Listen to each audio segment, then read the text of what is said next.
In this video, I'm going to show you how I made this wood art of a tree. The backer board is made from 1/2 inch thick plywood. It measures 17 inches by 17 inches.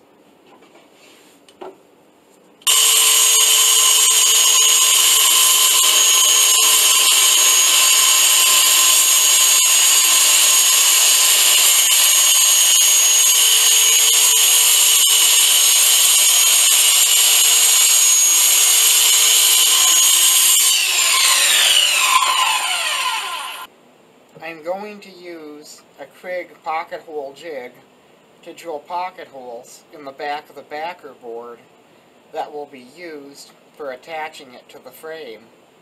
But first I have to set it up for the thickness of the wood. I set the jig to 1/2 inch, and then I set a stop collar on the drill bit, also to 1/2 inch, using the gauge provided with the jig kit.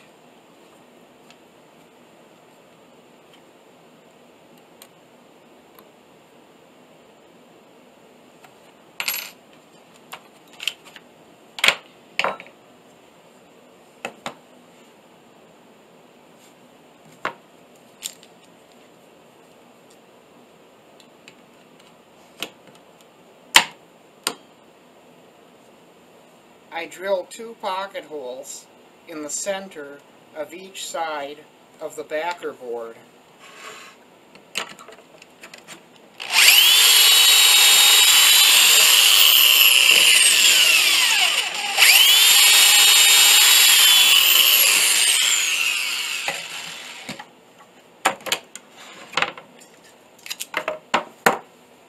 The parts of the tree design are made from various lengths of 1x2 board cut with 45-degree angles on a miter saw.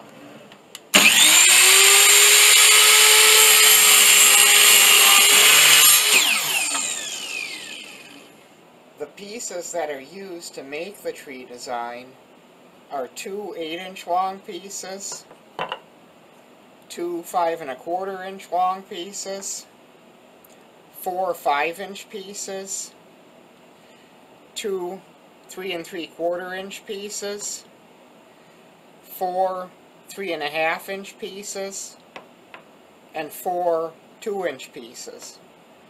You'll notice that the 8-inch pieces are flat on one end.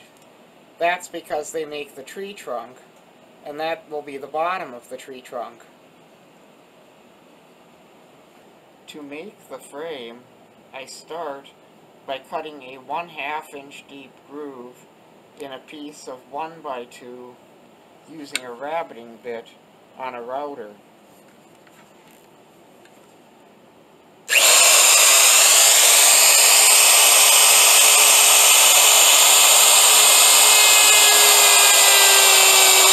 Next, I cut the pieces of the frame to size using my miter saw.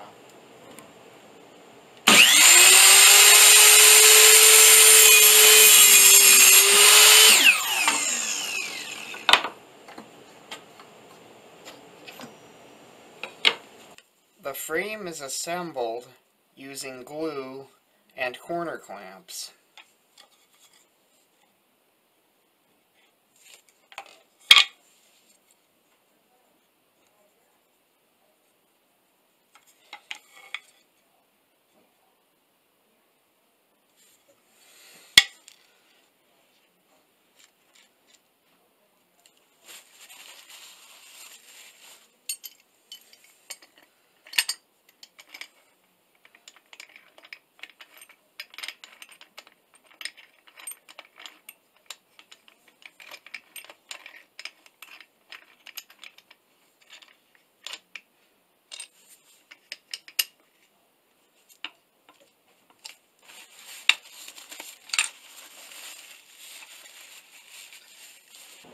Here I have the pieces laid out as they will be in the final assembly.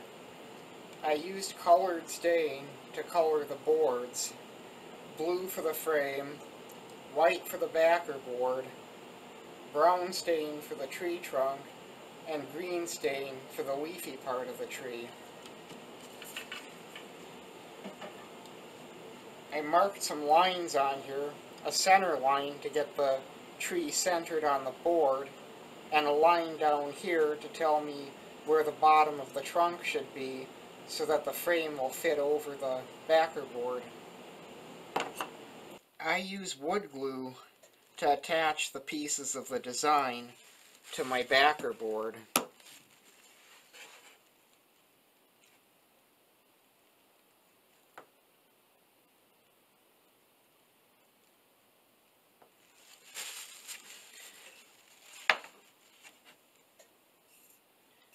Then I carefully align it with my center line. And with my bottom line.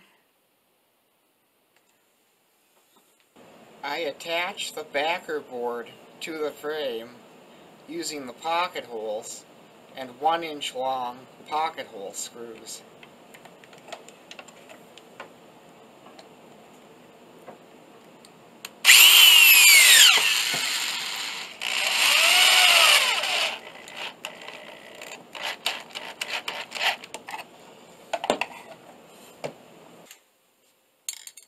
The last step is to apply spray varnish to the piece.